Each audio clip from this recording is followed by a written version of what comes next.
আমি একজন সায়েন্সের ছাত্রী। আমি ক্লাস 11-এ পড়ি। আমার সাবজেক্ট হচ্ছে ম্যাথ, বায়োলজি, ফিজিক্স, কেমিস্ট্রি। কিন্তু এই সায়েন্স নেওয়ার পিছনে একটা বড় গল্প রয়েছে, সেটাই আজকে বলবো। আমি যখন ক্লাস 1-এ পড়ি, সেই ছোট্টবেলা থেকেই মনে একটা স্বপ্ন জাগে যে আমি একজন অনেক বড় ডাক্তার হব। সেই থেকে ভালোই দিন কাটছিল। আমি কখনো ক্লাসে ফার্স্ট ছাড়া সেকেন্ড হইনি। কখন যে 5th ক্লাসে উঠে পড়লাম বুঝতেই পারলাম না। এরপর যেই 6-এ উঠলাম তখন শুরু হয়ে গেল লকডাউন। লকডাউন শুরু হওয়ার পর থেকে কেমন জানি নিজেকে ধীরে ধীরে হারিয়ে ফেললাম।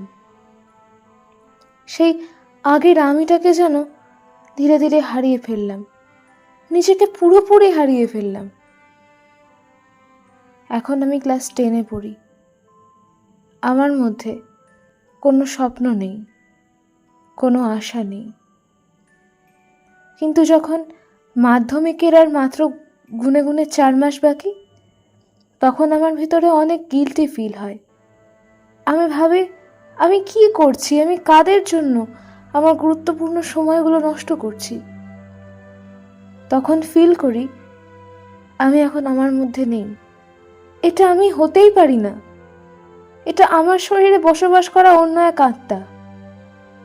এবার আমি পড়া শুরু করি। পরীক্ষা শুরু হয়ে গেল। পরীক্ষা মোটামুটি ভালোই হয়, কিন্তু রেজাল্ট যখন আসে আমি তখন খুব কান্না করি। তখন আমার বাবা আমাকে বোঝায় যে একটা পরীক্ষা জীবন বদলে দিতে পারে না। তখনই আমি সিদ্ধান্ত নিই আমি আমার স্বপ্ন পূরণ করব।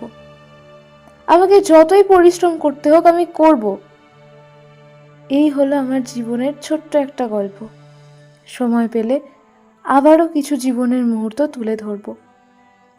আমার কাহিনীটা সবাইকে বলো, তাহলে আমার অনেক ভালো লাগবে।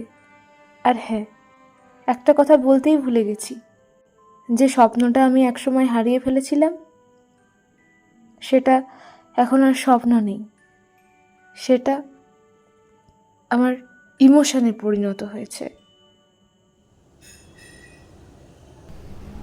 বাইরে ঝড় উঠেছে। তোমার ভেতরেও তো ঝড় উঠেছিল। দমকা হাওয়া চেয়েছিল তোমাকেও তো উড়িয়ে নিয়ে গিয়ে ফেলতে, তাই না? তবে শোনো, জানো আমি যখন ক্লাস 8-এ পড়ি, আমাদের ক্লাস টিচার ছিলেন সিলভিয়া দি। ক্লাস 8-এ সেদিনকে আমাদের ফাইনাল রেজাল্ট বেরিয়েছিল। আমাদের সিলভিয়া দি বলেছিলেন যে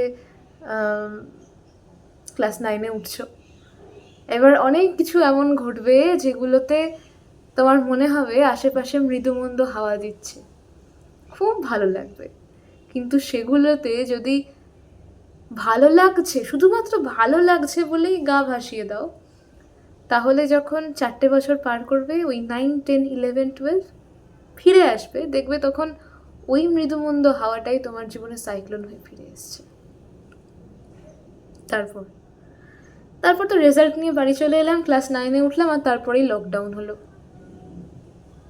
লকডাউন যখন আমি ক্লাস 9-এ পড়ি, তুমি ক্লাস 5-এ। তোমার অবস্থাটা বুঝতে পারছি। একটা ছোট্ট প্রাণ সবে সবে স্বপ্ন দেখতে শিখেছে, কিন্তু হঠাৎ মনে হলো স্বপ্ন দেখার রাস্তাটা যেন ফট করে বন্ধ হয়ে গেল, তাই তো? ওই দেখো, বলতে বলতে বৃষ্টিও নেমে গেল। কি ভাবছো? তোমার উপরেও বৃষ্টি হয়ে ঝরবে তোমার খুশিগুলো। তোমার স্বপ্ন তুমিও পূরণ করবে। চোখ বন্ধ করো, বলছি চোখটা বন্ধ করো। দেখো নিজেকে দেখতে পাবে। হোয়াইট কোট, গলায় স্টেথো, দেখতে পেয়েছো? আগের ভিডিওতে কি বলেছিলাম? পৃথিবীতে যে কোনো ঘটনা দুবার ঘটে, একবার এখানে ঘটে, একবার বাস্তবে ঘটে। তোমার ক্ষেত্রে এখানেরটা অলরেডি ঘটে গেল এক্ষুনি, এবার বাস্তবে ঘটার অপেক্ষা, এবং সেটাও খুব তাড়াতাড়ি হবে। আমি জানি তুমি খুব তাড়াতাড়ি তোমার স্বপ্ন পূরণ করবে। All the very best. খুব ভালো থেকো, নিজের সবটুকু দিয়ে দাও, আর মনে রেখো, তোমার এই স্বপ্ন পূরণের পেছনে যারা যারা রয়েছেন তাদের সকলের প্রতিদানটা যেন তারা ঠিক সময়ে ঠিকভাবে পান, তারা যেন সব থেকে ভালো থাকতে পারেন। এইভাবে এগিয়ে যাও, খুব ভালো থেকো। আজকের মতো এটুকু, টাটা।